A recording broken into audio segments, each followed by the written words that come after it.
ಶತಮಾನದಲ್ಲಿ ಬಸವಣ್ಣನವರ ಅನುಭವ ಮಂಟಪದಲ್ಲಿ ಒಂದು ಮಾತಿತ್ತು. ಏನಪ್ಪ ಅಂತಂದರೆ, ಯಾರು ನಿರ್ಗತಿಕರಿದ್ದಾರೆ, ನಿರಾಶ್ರಿತರಿದ್ದಾರೆ, ದಲಿತರಿದ್ದಾರೆ, ಅಸ್ಪೃಶ್ಯರಿದ್ದಾರೆ, ಅಬಲೆಯರಿದ್ದಾರೆ ಮತ್ತು ಅವರಿಗೆ ಎಲ್ಲೆಲ್ಲೋ ಸ್ಥಾನಮಾನ ಇಲ್ಲ ಅನ್ನುವಂತಹ ಸಮಯದಲ್ಲಿ ಬಸವಣ್ಣನ ಕಡೆಗೆ ಬಂದು ಹೋಗ್ತಿದ್ರು, ಅಲ್ಲಿ ಅವರಿಗೆ ಆಶ್ರಯ ದೊರೆತಿತ್ತು ಅನ್ನುವಂಥ ಬಹುದೊಡ್ಡ ಶಕ್ತಿ ನಮ್ಮ 12ನೇ ಶತಮಾನದ ಬಸವಣ್ಣನವರ ಅನುಭವ ಮಂಟಪದಲ್ಲಿ ಇತ್ತು.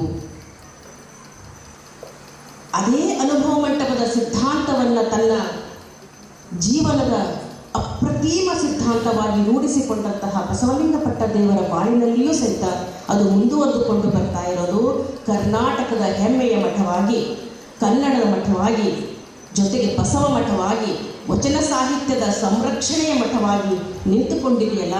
ಇದರ ಕೆಲಸ ಕಾರ್ಯಗಳಿಗೆ ಬಸವಲಿಂಗ ಪಟ್ಟದೇವರ 75 ವರ್ಷಗಳ ವಸಂತದ ಈ ಒಂದು ಶುಭ ದಿನಗಳಲ್ಲಿ ಅವರ ಕಾರ್ಯಕ್ಕೆ ಯಾವುದೂ ಸಾಟಿ ಇಲ್ಲ ಅನ್ನೋದೇ ಇವತ್ತಿನ ದಿನಮಾನದ ಚಿಂತನೆ. ಕರ್ನಾಟಕದ ಕಿರೀಟ ಬೀದರ್. ಈ ಕರ್ನಾಟಕದ ಕಿರೀಟವಾದಂತಹ ಬೀದರ್ ಜಿಲ್ಲೆಯು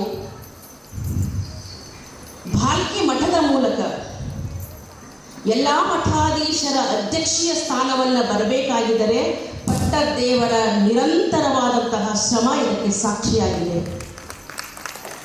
ಜೊತೆಗೆ 12ನೇ ಶತಮಾನದಲ್ಲಿದ್ದಂತಹ ಒಬ್ಬ ಶರಣ, ಕಂಬಳಿ ನಾಗಿದೇವ ಅನ್ನುವಂಥ ಒಬ್ಬ ಶರಣ, ಆತ ಅಸ್ಪೃಶ್ಯನಾಗಿರ್ತಾನೆ. ಅಸ್ಪೃಶ್ಯನಾದಂತಹ ಕಂಬಳಿ ನಾಗಿದೇವರು ತನ್ನ ಸಮಯವನ್ನು ಬಿಟ್ಟು, ಅಂದರೆ ಅಸ್ಪೃಶ್ಯರಿಗೆ 12 ಗಂಟೆಯ ನಂತರ ಬೀದಿ ಒಳಗಡೆ ಪ್ರವೇಶ ಮಾಡುವಂಥ ಅವಕಾಶ ಇರ್ತದೆ. ಆ ಸಮಯದಲ್ಲಿ ಅವತ್ತೊಂದು ದಿವಸ ನಾಗಿದೇವರಿಗೆ ಆ ಸಮಯದಲ್ಲಿ ಬರಲಿಕ್ಕಾಗದೇ ಇದ್ದಾಗ ಅವರು ಆ ಸಮಯವನ್ನು ಮೀರಿ ಊರೊಳಗೆ ಪ್ರವೇಶವನ್ನು ಮಾಡ್ತಾರೆ. ಆ ಊರೊಳಗೆ ಪ್ರವೇಶ ಮಾಡಿದ ಕಂಬಳಿ ನಾಗಿದೇವರಿಗೆ ಪುರೋಹಿತ ಶಾಹಿ ವರ್ಗದವರು ಥಳಿಸ್ತಾರೆ. ಥಳಿಸಿ ಹೆಂಗೆ ಥಳಿಸ್ತಾರೆ ಅಂದರೆ, ಅವರು ಮೂರ್ಛೆ ಹೋಗುವ ರೀತಿಯಲ್ಲಿ ಥಳಿಸಿ ಬೀದಿಯಲ್ಲಿ ಬಿಟ್ಟು ಹೋಗ್ತಾರೆ. ಈ ಬೀದಿಯಲ್ಲಿ ಬಿಟ್ಟು ಹೋದಂತಹ ಕಂಬಳಿ ನಾಗಿದೇವರಿಗೆ ಬಸವಣ್ಣನವರು ತನ್ನ ತೊಡೆಯ ಮೇಲೆ ಹಾಕಿಕೊಂಡು ಆತನನ್ನು ಆರೈಕೆ ಮಾಡ್ತಾರೆ. ಆ ಆರೈಕೆ ಮಾಡುವ ಸಮಯದಲ್ಲಿ ಮೂರ್ಛೆ ಹೋದಂತಹ ಕಂಬಳಿ ನಾಗಿದೇವರಿಗೆ ಬಸವಣ್ಣ ಬಂದಿದ್ದಾನೋ ಇಲ್ಲೋ ಗೊತ್ತಿಲ್ಲ, ಆದರೆ ಬಸವ ಬಸವ ಬಸವ ಎನ್ನುವಂತಹ ಮಂತ್ರಾಕ್ಷತೆಗಳನ್ನು ಅವರು ನುಡಿತಾರೆ. ಆಗ ಬಸವಣ್ಣನವರು ನಾಗಿದೇವರಿಗೆ ಕೇಳ್ತಾರೆ, ನಾನೇ ಬಂದಿದ್ದೀನಿ ಅನ್ನುವಂಥ ನಿನ್ನ ಭಾವನೆ ಹೇಗೆ ಆಯಿತು ನಾಗಿದೇವರೇ ಅಂತ ಕೇಳ್ತಾರೆ. ಆಗ ಹೇಳ್ತಾರೆ, ಕಲ್ಯಾಣವೆಂಬ ಪಟ್ಟಣದ ಒಳಗಡೆ ಬಿದ್ದ ಅನಾಥನನ್ನು ಎತ್ತುವಂತಹ ಧೈರ್ಯ, ಸ್ಥೈರ್ಯ, ಸಾಮರ್ಥ್ಯ ಇರುವುದು ಕೇವಲ ಬಸವಣ್ಣನಿಗೆ ಬಿಟ್ಟರೆ ಬೇರೆ ಯಾರಿಗೂ ಇಲ್ಲ. ಹಾಗಾಗಿ ನೀವೇ ನನ್ನ ಸೇವೆಗೆ ಕಳಿಸಿದ್ದೀರಿ ಅನ್ನುವಂಥ ಭಾವನೆ ನನ್ನದಯ್ಯ ತಂದೆ ಅಂತ ಹೇಳ್ತಾರೆ. ಅದೇ ರೀತಿಯಾಗಿ 20 ಮತ್ತು 21ನೇ ಶತಮಾನದಲ್ಲಿ ಭಾಲ್ಕಿ ಮಠದ ಸುತ್ತಲೂ ಬಿದ್ದಂತಹ ಅನಾಥ ಮಕ್ಕಳನ್ನು ಎತ್ತಿಕೊಳ್ಳುವಂತಹ ಭಾಗ್ಯ ಪೂಜ್ಯ ಬಸವಲಿಂಗ ಪಟ್ಟದೇವರನ್ನು ಬಿಟ್ಟರೆ ಬೇರೆ ಯಾವ ಮಠಗಳಿಗೂ ಸಾಧ್ಯವಾಗಲಿಲ್ಲ ಅನ್ನುವುದೇ ಇವತ್ತಿನ ಈ ಒಂದು ವಿಷಯದ ಅರ್ಥಪೂರ್ಣವಾದಂತಹ ಚರ್ಚೆ ಅಂತ ನಾನು ಕಾಣಿಸಿಕೊಂಡಿದ್ದೇನೆ. ಜೊತೆಗೆ ತನುಶುದ್ಧ, ಮನಶುದ್ಧ, ಭಾವಶುದ್ಧವಾದಂತಹ ಸಂತನನ್ನ ತನುಮನ ಧನದಿಂದ ಸೇವೆಗೈಯುತ್ತಿರುವಂತಹ ಈ ಅಮೂಲ್ಯವಾದ ಸಂತ ನಮ್ಮ ಭಾಗದ ಸಂತನಾಗಿರುವುದು ನಮ್ಮ ಭಾಗ್ಯವೇ. ಹಾಗಾಗಿರುವುದರಿಂದ ವಚನ ಸಾಹಿತ್ಯ ಪರಂಪರೆಯನ್ನು ಇವತ್ತು ಅತಿ ಎತ್ತರಕ್ಕೆ ಅಭಿವೃದ್ಧಿ ಹಂತವನ್ನು ತಲುಪಿದ್ದಾರೆ. ಅತಿ ಎತ್ತರಕ್ಕೆ ಶಿಕ್ಷಣ ಸಂಸ್ಥೆಗಳನ್ನು ಮಾಡಿಟ್ಟಿದ್ದಾರೆ.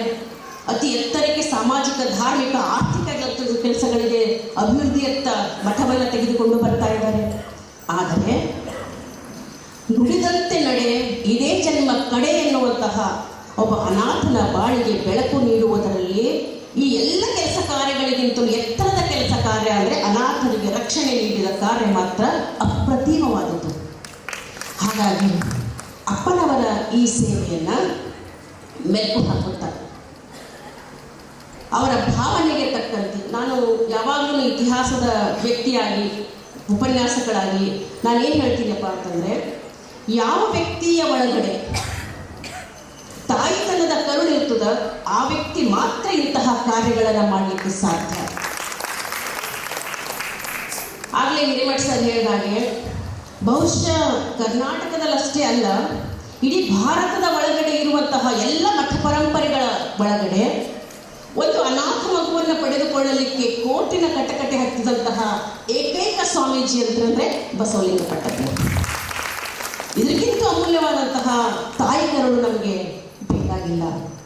ಇಷ್ಟು ಅಪ್ರತಿಮವಾದಂತಹ ತಾಯಿ ಪ್ರೀತಿಯನ್ನು ತುಂಬಿದಂತಹ ಬಸವಲಿಂಗ ಪಟ್ಟದೇವರ ಈ ಸೇವೆ ಏನಿದೆಯಲ್ಲ, ಈ ಸೇವೆಯ ಸಾರ್ಥಕ ಬದುಕಿನ 75 ವಸಂತಗಳನ್ನು ಕಂಡುಕೊಳ್ಳುತ್ತಿರುವಂತಹ ಅಪ್ಪಾಜಿಗೆ ನಮ್ಮೆಲ್ಲರ ಶುಭ ಹರಕೆಗಳು, ಶುಭಾಶಯಗಳು ಅವರೊಟ್ಟಿಗೆ ಇರ್ತವೆ ಅಂತ ಹೇಳುವುದರ ಮೂಲಕ ಎಲ್ಲ ರಂಗಗಳ ಅಭಿವೃದ್ಧಿಯತ್ತ ಹೋದಾಗ ಕ್ರಿಸ್ತಶಕ 1990ರ ಸಂದರ್ಭದಲ್ಲಿ ಮಠಕ್ಕೆ ಒಬ್ಬ ಶಾರದಮ್ಮ ಎನ್ನುವಂಥ ಒಬ್ಬ ಮಹಿಳೆ ಬರ್ತಾರೆ. ಗಂಡನನ್ನು ಕಳೆದುಕೊಂಡಂತಹ ಆ ಮಹಿಳೆ ತನ್ನ ಮುಡಿಯ ಒಳಗಡೆ ಹೆತ್ತ ಕೂಸನ್ನು ತೆಗೆದುಕೊಂಡು ಬರ್ತಾಳೆ. ಆಗ ಅವಳಿಗೆ ಆಂಧ್ರದಿಂದ ಬಂದಂತಹ ಮಹಿಳೆ ಹೇಳ್ತಾರಂತ, ನೀ ಎಲ್ಲೂ ಹೋಗಬೇಡ, ಭಾರತಿ ಮಠಕ್ಕೆ ಹೋಗು. ನಾನು ಹೇಳಿದ್ದಲ್ಲ ಆಗಲೇ, ಬಸವ ಪರಂಪರೆಯಲ್ಲಿ ಅನಾಥವಾಗಿ ಬಿದ್ದಂತಹ ಮಠದ ಅನಾಥ ಮಗುವನ್ನೇ ಎತ್ತಿಕೊಳ್ಳುವಂತಹ ತಾಕತ್ತು ಯಾರಿಗಾದ್ರೂ ಇದೆ ಅಂದರೆ ಅದು ಭಾರತಿ ಮಠಕ್ಕಿದೆ ಅಂತ ಹೇಳುವ ರೀತಿಯ ಜೊತೆಗೆ, ಶಾರದಮ್ಮ ಎನ್ನುವಂತಹ ಒಬ್ಬ ಮಹಿಳೆ ತನ್ನ 1 ವರ್ಷ ಮಗು ಇರುತ್ತೋ ಏನೋ, 1 ವರ್ಷದ ಮಗುವನ್ನು ತೆಗೆದುಕೊಂಡು ಈ ಮಠಕ್ಕೆ ಬಂದಾಗ ಆಕೆಗೆ ಮಠದಲ್ಲಿ ಕೆಲಸವನ್ನು ಕೊಡ್ತಾರೆ, ಜೊತೆಗೆ ಆ ಮಗುವನ್ನು ಸಂಪೂರ್ಣ ಶಿಕ್ಷಣದ ಜವಾಬ್ದಾರಿಯನ್ನು ಹೊತ್ತಿಕೊಳ್ತಾರೆ. ಆ ಮಗು ಬೇರೆ ಯಾರೂ ಅಲ್ಲ, ಇವತ್ತು ಈ ಸಂಸ್ಥೆಯಲ್ಲಿ ಫಿಸಿಕ್ಸ್ ಲೆಕ್ಚರ್ ಆಗಿ ಕೆಲಸ ಮಾಡುತ್ತಿರುವಂತಹ ಸಿದ್ದರಾಮ ಎನ್ನುವ ಮಾಸ್ತರೇ ಆ ಮಗುವಾಗಿರ್ತಾರೆ. ಹಾಗಾಗಿರೋದ್ರಿಂದ ನೋಡ್ರಿ, ಆವತ್ತು ಶಾರದಮ್ಮನೇ ಇಲ್ಲ ಆಶ್ರಯ ಸಿಗಲಿಲ್ಲ ಅಂದರೆ ಸಿದ್ದರಾಮ ಇತ್ತಿದ್ದೋ ಇಲ್ಲ ಗೊತ್ತಿಲ್ಲ. ಇದೇ ಸಿದ್ದರಾಮನ ಬಾಳಿನಲ್ಲಿ ಬೆಳಕು ಕೊಡುವುದರ ಮೂಲಕ ಅನಾಥರ ಬಾಳಿಗೆ ಬೆಳಕನ್ನು ಚೆಲ್ಲುವುದರಲ್ಲಿ ಸುಮಾರು 40 ದಶಕಗಳ ಕಾಲ, ಅಂದರೆ 40 ವರ್ಷಗಳ ಕಾಲ ಅಪ್ಪನವರ ಅಪ್ರತಿಮವಾದಂತಹ ನಿರಂತರವಾದಂತಹ ಸಾಮಾಜಿಕ ಜೊತೆಗೆ ಹೊಕ್ಕಲ ಕರುಳಿನ ಸಂಬಂಧ ಅಂತ ಕರಿತೀವಿ ನಾವು. ಅನಾಥ ಮಕ್ಕಳನ್ನು ರಕ್ಷಣೆ ಮಾಡುವುದೇನು ಅಂದರೆ, ತಾಯಿತನದಿಂದ ಹೊಕ್ಕಲ ಕರುಳನ್ನು ಬಿಚ್ಚಿಕೊಂಡು ಹೊರಗೆ ಬಂದ ಮಗುವಿಗೆ ಮತ್ತೆ ಹೊಕ್ಕಳ ಕರುಳಿನ ಒಳಗಡೆ ಇಟ್ಟಿಕೊಂಡು ಸಾಕುವಂತಹ ಸಂಬಂಧದ ಒಂದು ಸೇವೆಯನ್ನು ಗೈತಾ ಇದ್ದಾರಲ್ಲ, ಅದು ಬಸವಲಿಂಗ ಪಟ್ಟದೇವರಿಂದ ಮಾತ್ರ ಸಾಧ್ಯವಾಯಿತು ಅಂತ ಹೇಳಲಿಕ್ಕೆ ನಾನು ಬಯಸ್ತೀನಿ. ಜೊತೆಗೆ ಅಪ್ಪನವರ ಸೇವೆಯ ಒಳಗಡೆ ಅನಾಥ ಮಕ್ಕಳ ರಕ್ಷಣೆ ಮಾಡಬೇಕು ಅನ್ನುವಂತಹ ಒಲವು ಮತ್ತು ಮನಸ್ಸು ಮೂಡಿದ ಹೇಗೆ, ಈ ಎಲ್ಲ ಕಾರಣಗಳ ಒಳಗಡೆ ಒಬ್ಬ ವ್ಯಕ್ತಿ ಇದ್ದಾರೆ, ಒಂದು ಶಕ್ತಿಯಾಗಿ ನಿಂತಿದ್ದಾರೆ, ಬೇರೆ ಯಾರು ಅಲ್ಲ, ಅದು ಗುರುಬಸವ ಪಟ್ಟದೇವರು. ಯಾಕೆ ಅಂತಂದ್ರೆ, ಅಪ್ಪನವರು ಇಲ್ಲಿ ತನಕ ಹುಟ್ಟಹಬ್ಬನೇ ಮಾಡ್ಕೊಂಡಿಲ್ಲ. ಹುಟ್ಟಹಬ್ಬವನ್ನು ಏನ್ ಮಾಡ್ಯಾರ ಅಂದ್ರೆ ಸುದೈವಿಗಳ ದಿನಾಚರಣೆ. ಸುದೈವಿಗಳು ಅಂತಂದ್ರೆ ಬೇರೆ ಯಾರು, ಅನಾಥ ಮಕ್ಕಳೇ ಸುದೈವಿಗಳು. ದೈವಿ ಅಂದ್ರೆ ಅನಾಥಂ ದೈವ ರಕ್ಷಿತಂ. ಅನಾಥರಿಗೆ ಯಾರು ರಕ್ಷಣೆ ಮಾಡ್ತಾರೆ, ದೈವ ರಕ್ಷಿಸುತ್ತದೆ. ದೈವ ಅಂದ್ರೆ ಬೇರೆ ಏನಲ್ಲ, ದೇವರು. ದೇವರು ಅಂದ್ರೆ ಬೇರೆ ಏನು ಅಲ್ಲ, ಗುರುಗಳು. ಗುರುಗಳು ಅಂದ್ರೆ ಬೇರೆ ಏನು ಅಲ್ಲ, ಮಠಾಧಿಪತಿಗಳ ಆಶ್ರಯದಲ್ಲಿ ಅವರು ಬೆಳೆದುಕೊಂಡು ಬಂದಂತಹ ಒಂದು ಪರಂಪರೆ. ನಾವು ಭಾಲ್ಕಿಗೆ ಬಂದಾಗಲೆಲ್ಲರೂ ಈ ಅನಾಥಾಶ್ರಮದ ಒಳಗಡೆ ಹೋಗಿ ನಾನು ಮನೆಗೆ ಹೋಗೋದೇ ಇಲ್ಲ. ಹೋದ ಮೇಲೆ 2 ದಿವಸ ತನಕ ಮನುಷ್ಯರಾಗೋದಿಲ್ಲ. ಅಂದ್ರೆ ಇಂತಹ ಒಂದು ಕರುಡು ಬಳ್ಳಿಯ ಸಂಬಂಧವನ್ನ ಕೂಡಿಡುವಂತಹ ಒಂದು ಪ್ರಜ್ಞೆಯನ್ನ ಮತ್ತು ಸುಮಾರು 40ಕ್ಕೂ ಹೆಚ್ಚು ಮಕ್ಕಳನ್ನ ತನ್ನ ಆಶ್ರಯದ ಒಳಗಡೆ ಇಟ್ಟಿಕೊಂಡು, ಅವು ಅಂಗವಿಕಲದವ ಗೊತ್ತಿಲ್ಲ, ಅದೇ ಆಗಲೇ ಹೇಳ್ತಾರೆ, ದಿವ್ಯಾಂಜಲಿ ಅನ್ನುವಂಥ ಹುಡುಗಿ ಟಿವಿದಾಗ ಬಂದಾಗ ಆಕೆಯ ಒಂದು ಟಿವಿಯ ವೀಕ್ಷಣೆ ನೋಡಬೇಕಾದಾಗ ಎಷ್ಟೋ ಜನರು ಅತ್ತಿದ್ದು ಉಂಟು, ಕಣ್ಣೀರು ಹಾಕಿದ್ದು ಉಂಟು. ಆ ಕಣ್ಣೀರನ್ನು ಒರೆಸಿದಂತಹ ಒಬ್ಬ ಮಹಾನುಭಾವ ಬಸವಲಿಂಗ ಪಟ್ಟದೇವರು ನಮ್ಮೊಟ್ಟಿಗೆ ಇರುವುದರ ಮೂಲಕ ಆ ವ್ಯಕ್ತಿ, ಆ ಮಹಿಳೆ, ಆ ಹುಡುಗಿ ಇವತ್ತು ಎತ್ತರಕ್ಕೆ ಹೋಗಿ ಟಿವಿ ಮಾಧ್ಯಮದಲ್ಲಿ ಬರುವಷ್ಟರ ಮಟ್ಟಿಗೆ ಬೆಳವಣಿಗೆ ಮಾಡುವಂತಹ ಹಿನ್ನೆಲೆಯ ಒಂದು ಶಕ್ತಿನೇ ಬಸವಲಿಂಗ ಪಟ್ಟದೇವರು. ಹಾಗಾಗಿರೋದ್ರಿಂದ ಅಂತಹ ಅಂತಹ ಎಷ್ಟೋ ಅನಾಥರ ಬಾಳಿಗೆ ದೈವವಾಗಿ, ಎಷ್ಟೋ ಅನಾಥರ ಬಾಳಿಗೆ ಶಕ್ತಿಯಾಗಿ, ಎಷ್ಟೋ ಅನಾಥರ ಭಾವನೆಗಳ ಬದುಕಿಗೆ ಜೀವ ತುಂಬುವಂತಹ ನಿರಂತರ ಕೆಲಸಗಳನ್ನು ಮಾಡ್ತಾ ಇದ್ದಾರಲ್ಲ, ಆ ಒಂದು ಜೀವ ತುಂಬುವಂತಹ ನಿರಂತರ ಕೆಲಸಕ್ಕೆ ನಾವು ನೀವೆಲ್ಲರೂ ದಿನನಿತ್ಯ ನೋಡ್ತಾ ಇರ್ತೀವಿ. ಆದರೆ ದಿನನಿತ್ಯ ನೋಡಿದರೂ ಸಹಿತ ಎಷ್ಟೋ ಜನ ತಿಪ್ಪೆಯಲ್ಲಿ ಬೀಳ್ತವ, ದೇವಾಲಯದಲ್ಲಿ ಬೀಳ್ತವ, ಕೆರೆ ಬಾವಿಯಲ್ಲಿ ಬೀಳ್ತವ, ಎಲ್ಲೆಲ್ಲೋ ಬಿದ್ದಂತಹ ಹುಡುಗಿಯನ್ನು ತೆಗೆದುಕೊಂಡು ಬಂದು ತಮ್ಮ ಆಶ್ರಯದ ಒಳಗಡೆ ಇಟ್ಟುಕೊಂಡಂತಹ ಈ ಬಸವ ಕಿರಣ್ ಎನ್ನುವಂತಹ ಒಬ್ಬ ಹುಡುಗ ಲಾಧಾ ಗ್ರಾಮದಲ್ಲಿ ಸಿಕ್ಕಿದ್ದಾರೆ. ಬಸವ ಚೇತನ ಅನ್ನುವಂಥ ಒಂದು ಹುಡುಗಿ, ಆಕೆ ಎಂಬುದು ಬಸವ ಕಲ್ಯಾಣದಲ್ಲಿ ಸಿಕ್ಕಿತ್ತು. ಹೀಗೆ ಬಸವ ಚೇತನ, ಬಸವಾಂಜಲಿ, ಅಂದರೆ ಹಿಂದೆ ಬಸವ ಎನ್ನುವಂತಹ ಮೂರಕ್ಷರದ ಭಯ ಇಲ್ಲದೆ ಬದುಕಲಿ ಕೂಸು ಅನ್ನುವಂತಹ ಶಕ್ತಿಯೂ ಸಹಿತ ಅದರೊಳಗೆ ಬಸವ ಎನ್ನುವ ಮೂರಕ್ಷರದ ಬೀಜವನ್ನ ನನ್ನ ಅಂತರಂಗದಲ್ಲಿ ಬಿತ್ತಿಕೊಂಡದರೆ ನನ್ನ ಭವ ನಾಸ್ತಿ ಆಯಿತು, ಭವದ ಒಳಗಡೆ ಇರುವಂತಹ ಭಯವೆಲ್ಲ ಹೊರಟು ಹೋಯಿತು ಅನ್ನುವಂತಹ ಬಸವಣ್ಣನ ವಚನಕ್ಕೆ ಸಾಕ್ಷಿಯಾಗಿ ಬಸವಣ್ಣನ ಅಪ್ಪಟ ಅನುಯಾಯಿಗಳ ಈ ಕರ್ನಾಟಕದ ಭಾಗದಲ್ಲಿ ಬಸವಣ್ಣನನ್ನು ಅಪ್ಪಟವಾಗಿ ಆಚರಿಸುವಂತಹ ಮಠಗಳ ಸಾಲಿನಲ್ಲಿ ಈ ಮಠ ಅತ್ಯಂತ ಅಪ್ರತಿಮವಾಗುವುದರ ಜೊತೆಗೆ ಅನಾಥರಿಗೆ ಆಶ್ರಯ ಕೊಟ್ಟ ಸಲುವಾಗಿಯೂ ಸಹಿತ ಎತ್ತರಕ್ಕೆ ಹೋಗಲಿಕ್ಕೆ ಕಾರಣವಾಗಿತ್ತು ಅನ್ನುವುದು ನಾವಿಲ್ಲಿ ಮರೆಯಲಿಕ್ಕೆ ಸಾಧ್ಯವಿಲ್ಲ.